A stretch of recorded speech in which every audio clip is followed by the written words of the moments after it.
street that y'all probably saw. Yeah.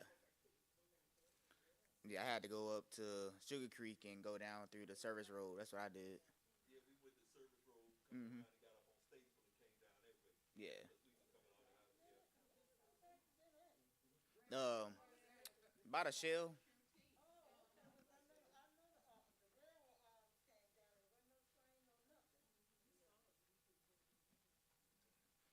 Yeah. So definitely praying for them, those affected by it, and um, uh, let's go ahead and get. Have you already prayed, Nate? All right. Let's just start out with a word of prayer. Lord God, thank you for this day. Thank you for waking us up this morning and starting us on our way. Thank you for allowing us to get here safely. As we clearly saw, there was some that was not the same story, and so continue to be with those who were affected by that unfortunate series of events. Thank you for your protection and your grace that you've given us, and allow this lesson to rest in our hearts and allow me to step aside, but your spirit to come forth and talk to the class and allow us to be able to grow closer to you and going through today's lesson. Your son Jesus' name we pray. Amen.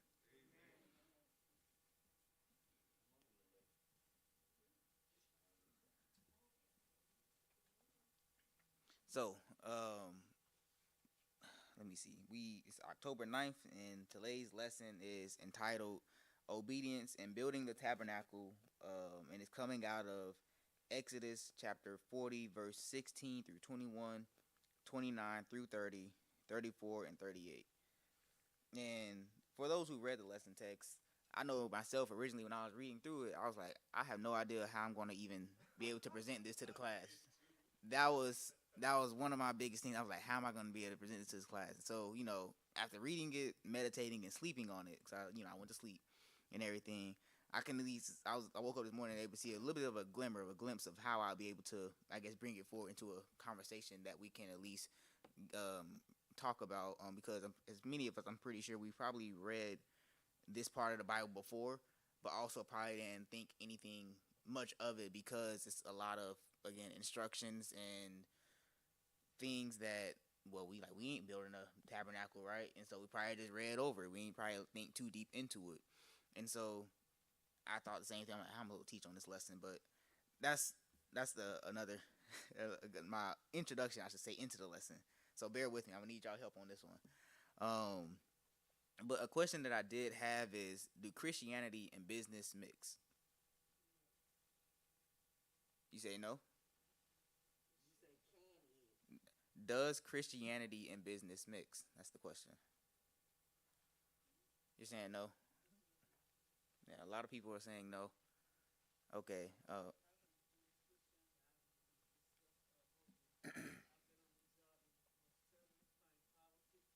Yeah, politics and religion, it can cause some conflict on the job site, things like that. Um, so in saying that, do we think that God is interested in what we do in our work? Okay.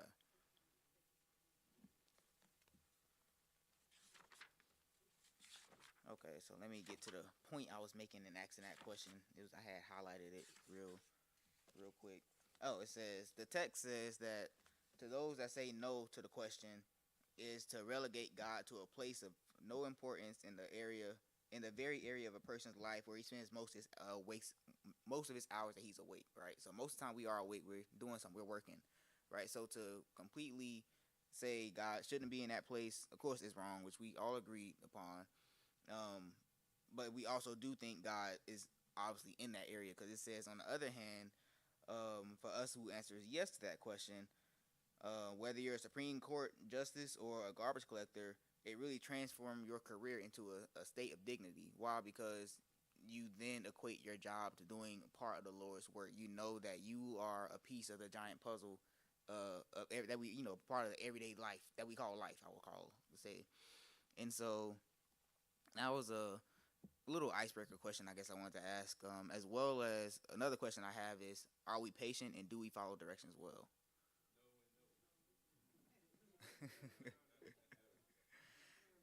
Yeah. I will say myself, I think I'm a pretty patient person. But when it comes to following directions, it's always Jalen way. You know, I will say that I can get told one way. I'm like, yeah, I think this way is a little better, so I'll probably tweak it to what I think is best, right? Because I consider myself somewhat of a smart person, but at the same time, I guess sometimes I get big headed and try to do things my way. But that was, I guess, an introduction into today's lesson. And in the last week's lesson, we saw where pretty much Israel received God's covenant, you know, the Ten Commandments from Him. You know, y'all follow these, y'all will be my particular people. That's pretty much what God was saying in that exchange, right? And you know, they were studying it, and they found that it proved well for them to listen to God. They're able to, like, He's taking care of them pretty much, right? And this week we're gonna see how obedience coupled with patience will help us to grow closer to God, as well as to help invite His Spirit into the place, right? And today's lesson again is coming out of Exodus 40, chapter 40, verse 16 through 21, verse 29 through 30, 34, and 38. And it's titled Obedience and Building the Tabernacle.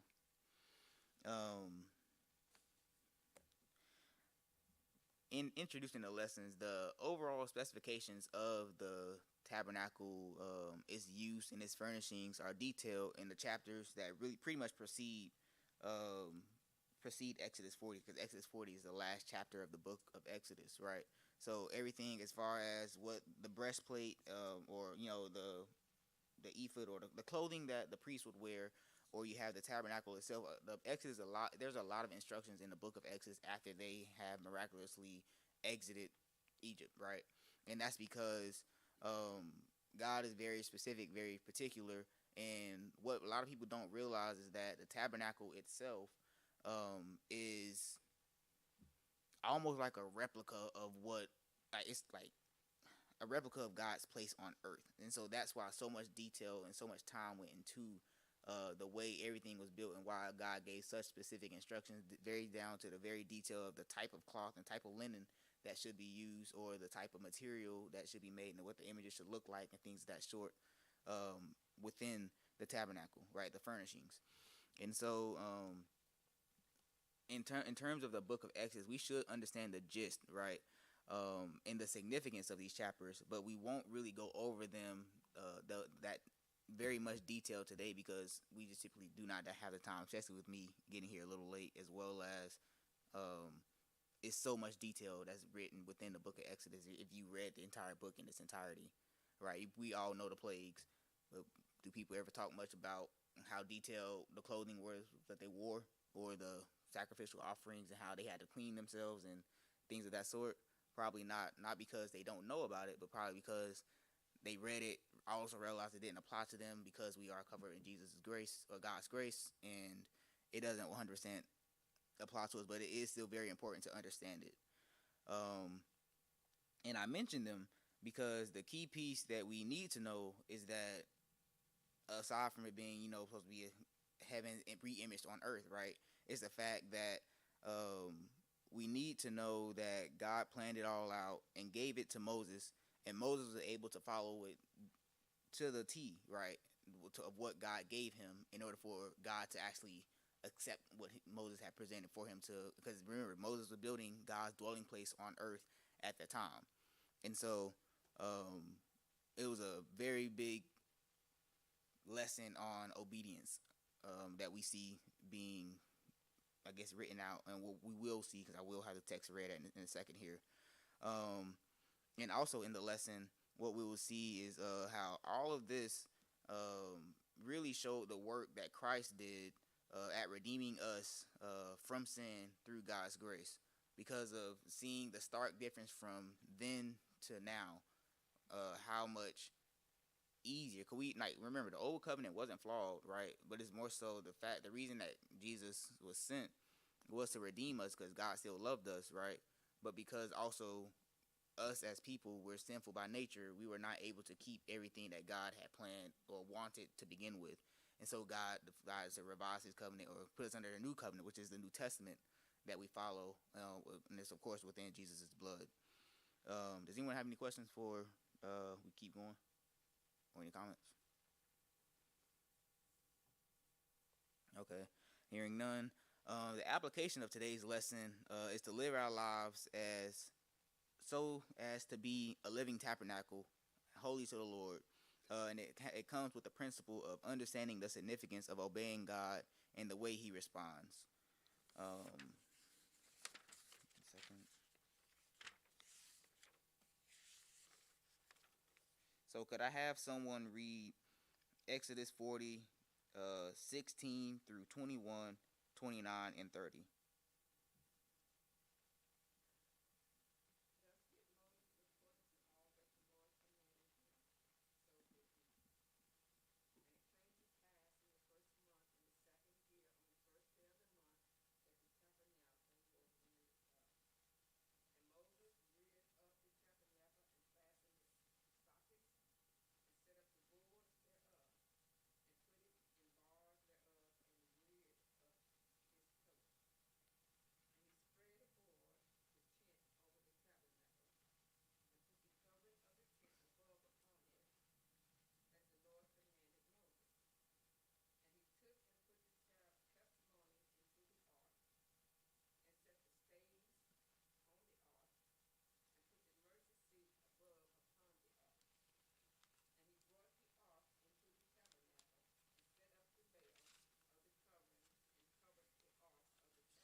Okay.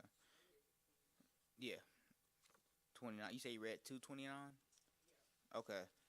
Could someone read 30, 34, and 38?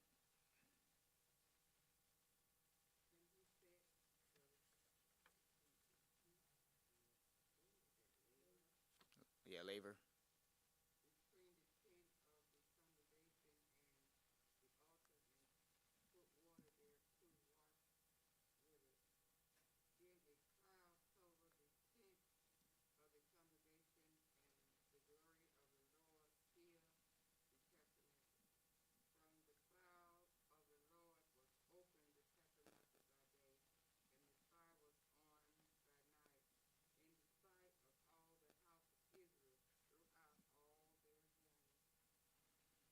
So pretty much where we are in time, I should say, right, relative to exiting Egypt or to Exodus is because I told you we're in the last chapter of it. So basically, we are the Israel had been camped outside of Mount Sinai for about 9 months now, and in this time, they had received many instructions, like pretty much many instructions from the Lord concerning their sacrifices, leadership of the overall community, because it's just a giant group of hundreds of thousands of people out there, right? So it's a large group of people, but it's like you got to have leadership. So God was of course giving them leadership as well as how they were to live.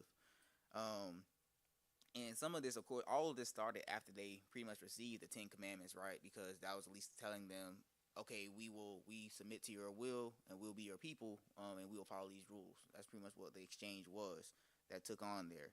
Um, and in all of this, detailed instructions had been given to Moses from God for the construction of God's tabernacle, or pretty much the church is what we'll call it in today's time. But it was in this time it was the tabernacle is what they called it, because it's a little different. It wasn't a temple yet because a temple is a solid place, and yeah, and we'll get into that. So yeah, pretty much modern day words. Think of this as the church, but it was a church that was meant to be taken down and moved. So imagine if all of us part of Mount Vernon, right? Instead of us having a building that sits in one place, we were to every so often, whenever God says we need to move, we gotta literally take down a building, pack it up, and put it in our trailer, and we going. And so pretty much that's exactly what was going on. And so yeah,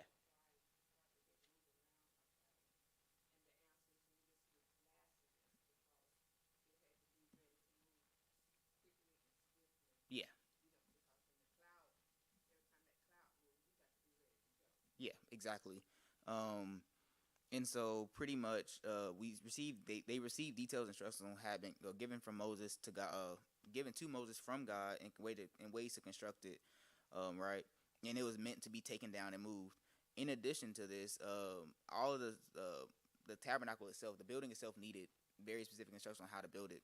But the things inside the building, like the pews you're sitting on, if we put it in today's time, the pews you're sitting on, or the doors, and or you think about the tables, the carpet, the lights and stuff like that, the furnishings, anything that's inside of the building, that helps it to be more than just a structure, right?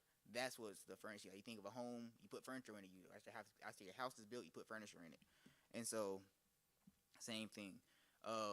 There was very specific instructions on how to build all of the furnishings that were seen as well as used inside of the tabernacle, because again, everything had a very specific purpose, and way that God wanted it built, because you're building God's house. You're not just building, you're not just pitching a tent and saying, okay, God, it's a roof over your head, go ahead, get comfortable. It's like, no, it's like you building something for your God. How much detail would you want in it, or how much, if God was asking you to build something, if it's for him, he's probably going to have, it ain't just no regular, rug or something like that. It's probably going to be, I don't know, I ain't going to say lion skin, but, it's going to be something crazy, something not crazy, but, something magnificent, something, really nice to see. And so, because I know I like to live nicely. And so if I like to live nicely, I know how much God likes to live, probably much more nice things I can't even imagine, right? And so all very specific instructions were given to that, and everything, if you want to read about it, it would be in preceding chapters from Exodus 40, if you want to go back and read through the book of Exodus to see how much detail went into the building of the furnishings. But I guess needless to say, this was a community project requiring the services of many of those in the community, right? Not one person would be able to make everything that was needed. Moses himself was not able, although we see Moses' name mentioned all the time, he was not the sole person building everything that would be put inside the tabernacle for God's spirit to come and dwell within it. Because not that he couldn't, right? We all know that anything can be done, through God, like with God, but also in a time that was needed, right? Because by the time, God also gave the instructions that this would be erected, it would be put up by the first of the year. Remember, this, like, say this is month 9, so this is September. This all needs to be done by January 1st. That's not the time that was given there, but I'm putting in our time so we can understand better the amount of time needed, and everything. And so one person himself will not be able to do this. This is something that if we've ever had a house built, we know that it can take around 3-4 months or something like that. That's with good weather and all the material being ready. And so, and as of now, supply chain issues and everything we got going on since the pandemic. I remember I had my home built. It did not take 3 weeks or 3 months like I thought. It took a little bit longer. I was promised a home in, say, October. I didn't get it till January. So it took an extra 3 months just because it was so many less materials. People kept getting sick, things of that nature. So again, it takes an entire community project building this tabernacle. It wasn't just something small that could be done by one person. This is a monumental task in itself. But also, not only was it just people needed, like bodies needed to put stuff together, also needed the material, right? Because remember, they're in the wilderness. Yes, they're in the desert. Yeah, exactly. At the base of Mount Sinai, right? And so, with that being said, it was a community effort altogether. And so, pretty much everyone needed to give something to it, right? So, Sister Blackie, I see your earrings. I might need those earrings to make this basin. Yeah, exactly. Right, to plate some material and everything. So, again, everybody had to contribute something just to help it to reach the full, or the exactly the specifications that God had wanted. Like, his walls weren't just regular walls that we got or with paint on them. No, they were gold plated. Like, it was like, we need everyone. If you got some gold on you, we need it. Oh, if you have some silver on you, we need it, or things like that, because we are trying to meet the specifications of God. So pretty much everybody has skin in the game. That's what I was trying to say with that. And the same is true today. Oh, yes. Yes. Right.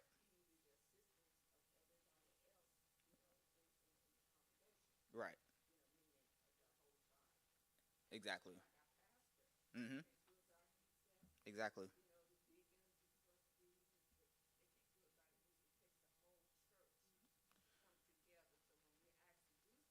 Right. Right. We're all pushing towards a common goal. And so that's what I was actually getting into now. Like in the same as it was back then, it's the same way we see it today, right? Like we give tithes and offerings. It helps, those funds are used to help everything you see around us continue to be here. Like the light bill, Duke Union don't just give us free electricity because we're a church, things like that. I mean, in the perfect world, oh yeah, that would be nice, right? Build it up because it's a church. But we don't live in that type of society. They live in a society where their religion was their government at this time because this is also before they had a king. So think of the time and place. But without those things, it was mentioned in the text that um, we can't expect help from those outside of the church to pour into the church when those who are in the church aren't looking to give themselves, right? So, with that being said, that's why those in the church have to help in this moment, or in the book, or in Exodus. Everyone who was in the Israelite community, because they was in the desert, so there literally was no one else to come in for them. They left Egypt. They left Wales. I mean, yes, they had money, but there was also slaves there. So now they doing it themselves. I don't want to say the old saying, pulling themselves up by their bootstrap. They pulling themselves up basically because they're using what all they got within with all I think was yeah, that was one of the words within. But they're pretty much using what they have to meet God's needs, or meet what they need to meet God's request, I should say, because God technically don't need us, right? Um, and so, but again, back to Moses and the Israelites. After Moses reviewed the process and procedure that God was giving him, Moses was able to carry out the instructions according to everything that the Lord had said. And once done, again, God commanded him, "Hey, I want all this built up, but you need to have the structure up on the first." And that first, what was that going to? For them, it was to um, celebrate the anniversary of them leaving, the anniversary of the Passover. Pretty much, that's why God wanted it up by that date. It was a significant event. It was going to be a celebration. Imagine the first anything that you do, or any monumental uh, moment in your life. Imagine the first time it comes around, but it's something that comes around often. So, say for any of us any of y'all who have been married, right? Say you're married, the first year wedding anniversary, you're probably going to celebrate, or your first child's birthday, you're probably going to celebrate it, or first year on the job, you might get taken out to lunch or something like that, right? Every time there's a first of something, it calls a call to celebration because it looks forward to the future, but it also thinks over everything in the past that you've been through. You look over things. Um, and so that was part of one of the reasons I assume that's one of the reasons God had commanded them to have it set up on that first, right? Exactly, that first year of deliverance. It was a big moment for them. Uh, they could see how far they had come. Let me see. Oh, and the tabernacle itself would also, in the future, would prove to be a place for the 12 tribes to come back, right? Because we know the Israelites were the 12 tribes.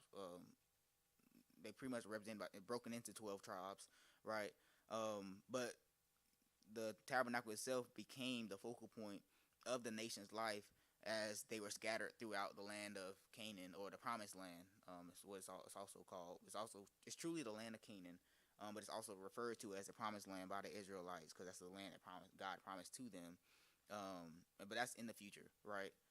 So this is something that's they building now, but it will be used again and again in the future, right? So again, if something is meant, if you're buying something, you plan for it to last 40 years, or say 100 years or 300 years, right? You're probably gonna put all your all into it to make sure it's not kept getting rebuilt because it was just terrible to begin with. You don't have to update it or retrofit it and things like that. Like, no, it's probably thought out well in advance. Like, God gave specific instructions for this reason because He knew they would be using it for some time as well. So it needed the finest linen. It needed the finest gold. It needed the finest woods in that area. Because remember, they're in the desert. There isn't much wood, right? So he's using the finest of everything, because it is something that will last for some time. Let me see. Does anyone have any questions? I know I'm about to keep going.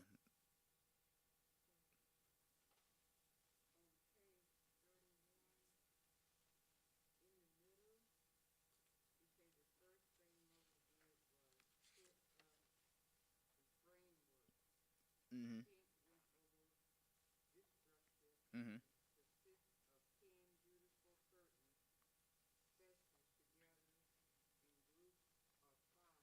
Right.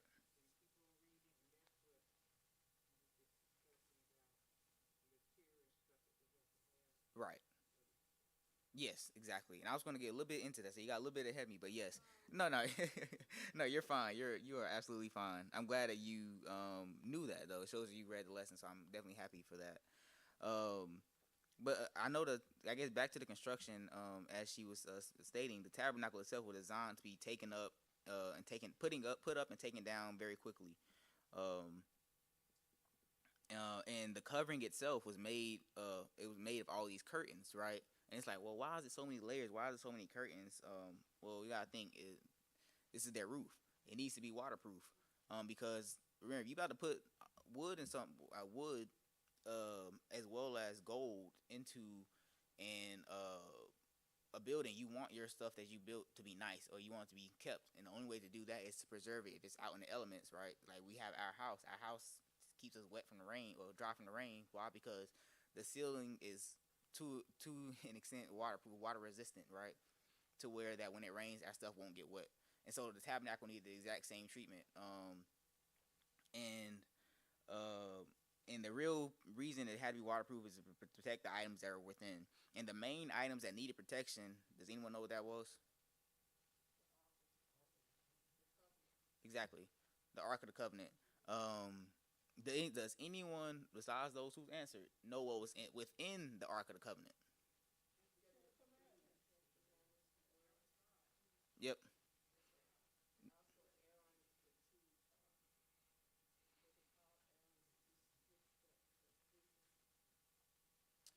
I don't. I know.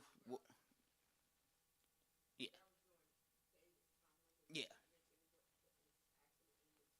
Hmm. Yeah. Aaron's staff. Yeah. And so pretty much the Ark of the Covenant, or really just imagine it being a giant box. So just imagine that table right there. That table being gold plated, right? And they got rings on the side of it for gold poles to be put inside of it so you can carry it, right? But inside that table, it's not just a table; it's a box, right? Inside of it, you got the Ten Commandments, so those tablets. You also have Aaron's rod. On top of that, you also have a bowl of manna. And so pretty much these items that were inside, every item was a physical manifestation of God's God's like miracles, pretty much. All of that was inside because those tablets they were written on by God Himself. Remember, that manna that was dropped from heaven for them when they said they didn't have anything to eat. So it was like a manna.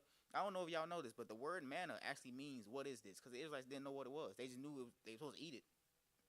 Yeah, they knew it was something for them to eat, but they didn't know what it was. So it's like something they never seen before, I should say, because what it tasted like honey on it, and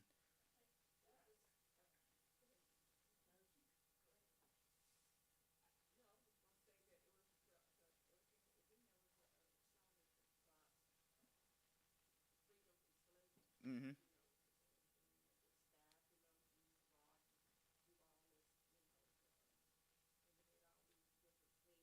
Yeah, mm-hmm.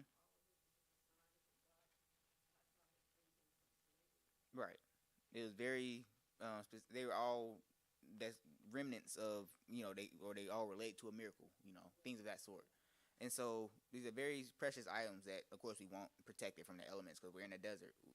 We know how the outdoors can be on a vehicle, or so just imagine how it could be on the item that's just left out there, right?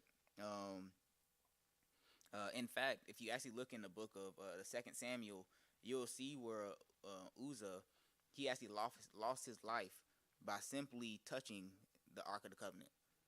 Like, basically back then, I think they were they were transporting it, but weren't even transporting it the way they should have, right? They had it on the back of a cart. When I told you it was rings and there was poles because it's meant to be carried, and they didn't do that and started to fall off the car. He touched it to try to, I guess, stop him from falling. He died like instantly, gone, you know. And so it's like the Ark of the Covenant it ain't nothing to be played with. Also, another country at this time, remember, Israelites, they had many wars they had to fight as they were trying to take over the land of Canaan in the future, right? And one time the Ark of the Covenant actually got captured, and when it was captured, that country, they started having plagues on their land like instantly because it wasn't with Israel, it wasn't meant to be with them. It was supposed to be for God's particular people. And so, of course, they ended up giving it back. They was like, take it back. We know it's gold plated, but no, we don't want it. It's causing too much problems that it's worth to us, right? Because to them, I should say, not to us. Because again, it's God's. This is for God. Like, this is God's it was the crown jewel, I would say, of the Israelite community. And again, it's not meant to be played with. The ark itself was to be placed inside the Holy of Holies. That was a place within the tabernacle.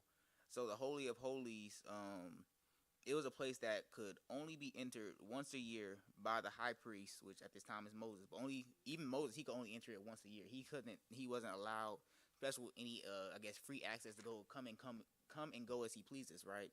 Why? Because this place, the Holy of Holies, is actually where the veil was up, and we all know what the veil represents. Or can someone tell me what the veil represents? Yeah, right. And does anyone know the significance of the veil in terms of Christ?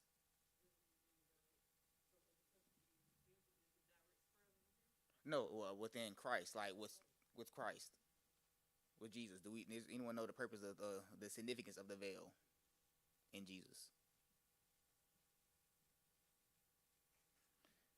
Well, I guess I'll answer it. The significance. Oh, that's another one of the very big. Remember, mind you, this place is only to be entered once a year, and when it was to be entered, that was to sprinkle a blood offering, upon the mercy seat and things of that sort by the high priest, by Moses.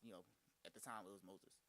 Um, the big piece about or the significance of the veil is the fact that with Christ, we no longer have to like is we're not separated from God, right? The veil was what separated God from the people because God was so holy. It separated him from the people. This is the Holy of Holies. The only thing that was in it was the Ark of the Covenant, which is everything within it was God's miracles, pieces of evidence of God's miracles, right? And so when it came down to the veil being when Jesus died on the cross, the veil was shattered or ripped, right? The veil ripped, and that allowed us access to God directly, as through Jesus as being our intercessor, right? And so that's pretty much what that means. Why that's such a significant piece, and I wanted to at least highlight it because um, the veil was an actual thing as well. I want y'all to draw the connections between the Old Testament and the New Testament. That's one of the big pieces of the tabernacle and the ark. Um, and all of the instructions may seem like overkill, right? If you're just if you're initially reading the Bible, if you don't understand it, right, its significance. Because I know myself, when I first read it, I was still a much younger Christian. I was still learning about things and drawing the conclusions, drawing connections between the two. So I pretty much glanced over it.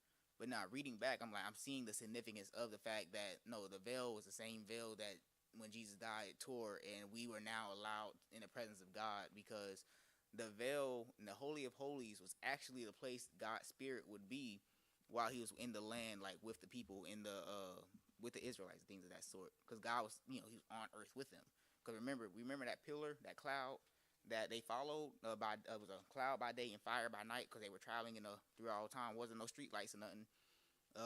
That was God's presence, and God's presence, that same presence, actually went to that the Holy of Holies. That's where it was. Let me see. But the large importance of again these instructions it was very specific instructions, but the large importance that was placed is an example of really how God provided like the instructions of how everything should be built. Because outside of the tabernacle, there was the laver we read about. The laver was meant, for to clean ourselves and stuff like that before we went to God.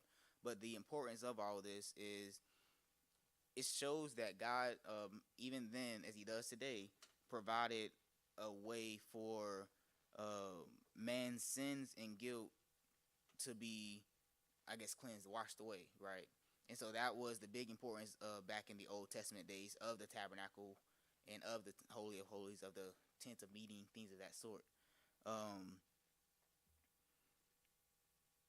And this is also like it was such an importance, the fact that God provided a way for us to gain forgiveness from sins or from separation from Him.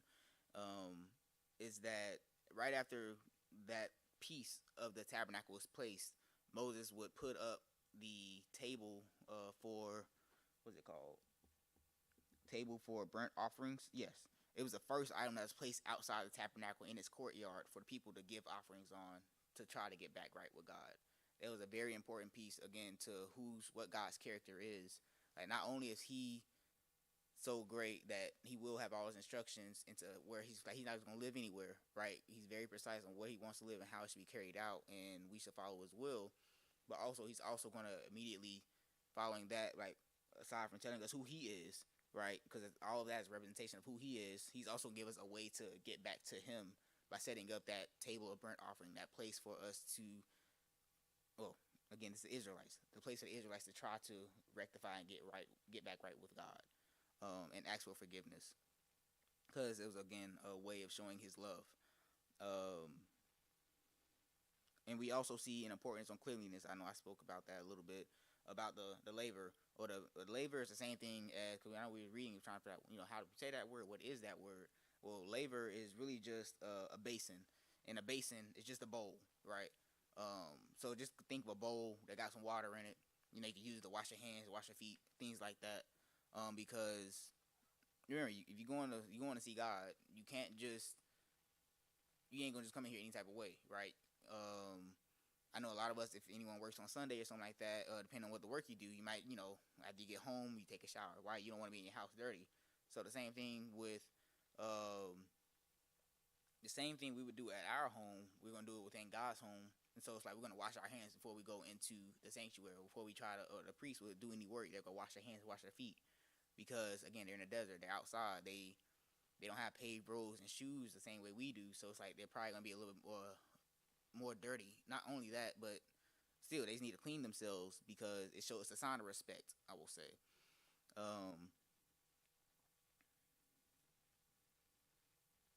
Does anyone have any questions while we keep going? I know y'all been kind of quiet.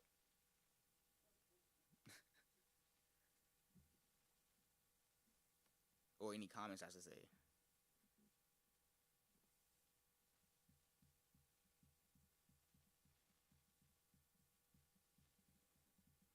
Well, after all this preparation, right, that went into the tabernacle, and it's finally finished, it's erected and things of that. The second part that we had read, the second part of the text that was read, Exodus 34 and 38, those two verses, we see the signs of God's blessing of the place, right? Because after all that preparation, we see where God shows His approval, and the way He shows His approval is by that cloud. It pretty much goes to the tabernacle. It was His presence. Well, it wasn't. His presence. His presence went there. Yeah, His presence went to the tabernacle. So that same cloud that led them from Egypt after Passover is seen covering the tabernacle. It was just sitting there. And really it proved to it, like, the biggest piece of this is what it proved to Israel. It was a visible sign for them to see, okay, God's accepted everything that you built, because you built it exactly to His expectations. I don't know what would have happened had Moses, forgot, say, a page of instructions, or something slipped through the cracks, something like that, right? Because we saw what happened if someone just simply touched the ark. They died. It might have been that God, because we've seen plenty of times where the Israelite, he was like, I'm tired of these people. I'm ready to do away with them. Things of that sort. This was later on. but we seen this is probably actually, I would say, their first whooping, right? That after they got when they got the 10 Commandments and they got chastised for making the graven image and things of that sort. They were worshiping. They got right. They was real right and proper then. And so at this time they built the Ark of the Covenant. But I couldn't imagine again if something had happened. If they not done it correctly right after that, God probably would have just let them go at that point, because it was also very early, fresh and stuff like that. I know it's a little early, but well, it's nice. We're still on time. So pretty much in closing the lesson, recall my question at the beginning of the lesson, and that was a question of, does God care what we do without work, right?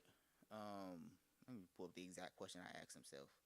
Yeah, the Christianity and business mix was the question. And in closing of it, what we see is that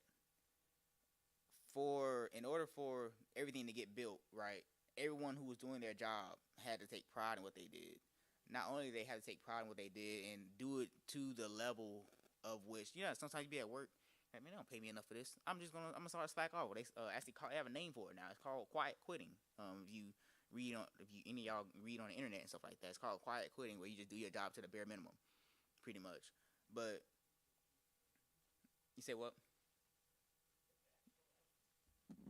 Oh, yeah. So pretty much, that's one of the big pieces that take honor in what you do.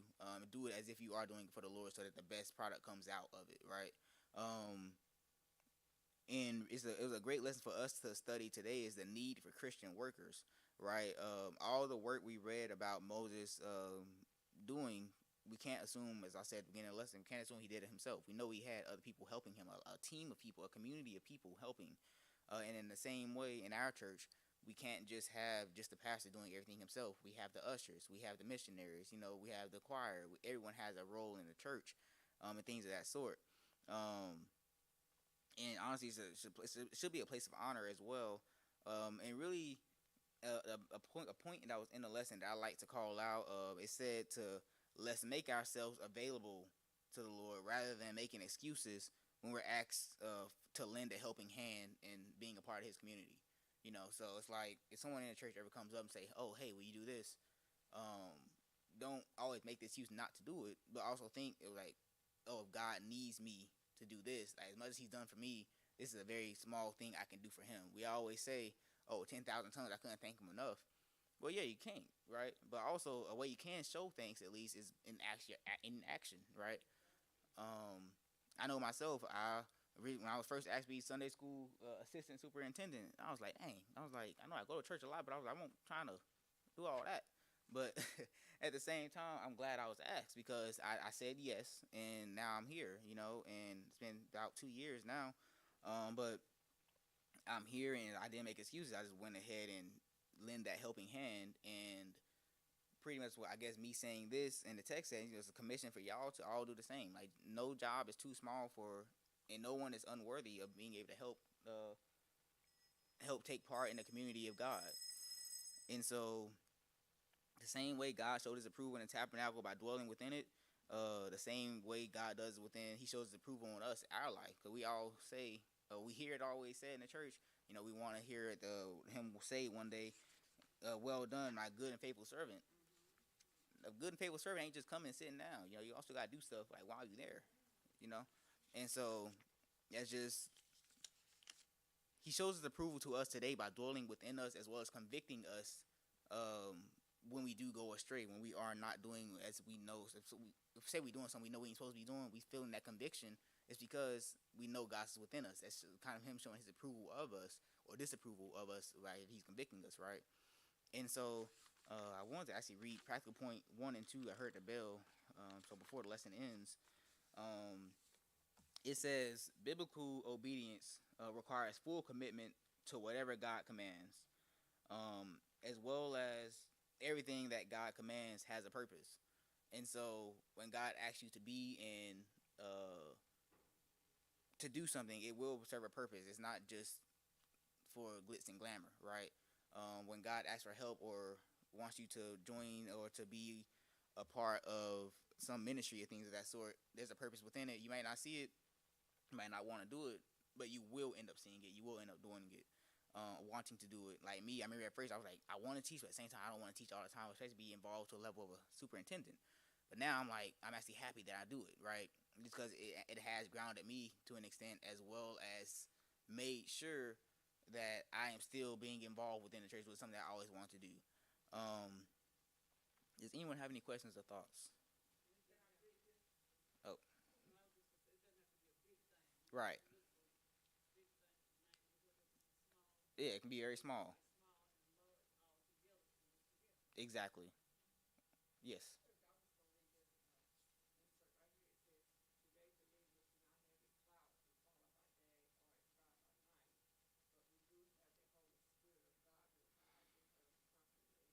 All right. Right. Exactly. Would anyone like to? I see. Well, any other comments before I close out in prayer? I know the bell went off.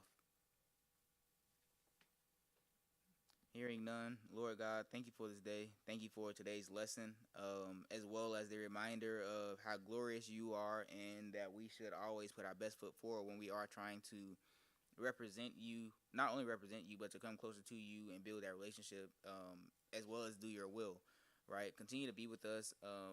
Warn us when we do go astray, to always have a way to coming back. So we want to thank you for the provision that you have in that regard, and continue to be with us, be with our family and friends. Um, Allow this lesson to rest well within our spirits. And maybe even have some of us help out a little bit more when it comes, or figure out what we can do to help out within the community of the church, to do what it is that, so that we can live up to everything that you would have us to be, have the church to be, within our lives and within the lives of those who are around us. Thank you for all that you've done, and thank you for all that you continue to do, and thank you for bringing us through another week.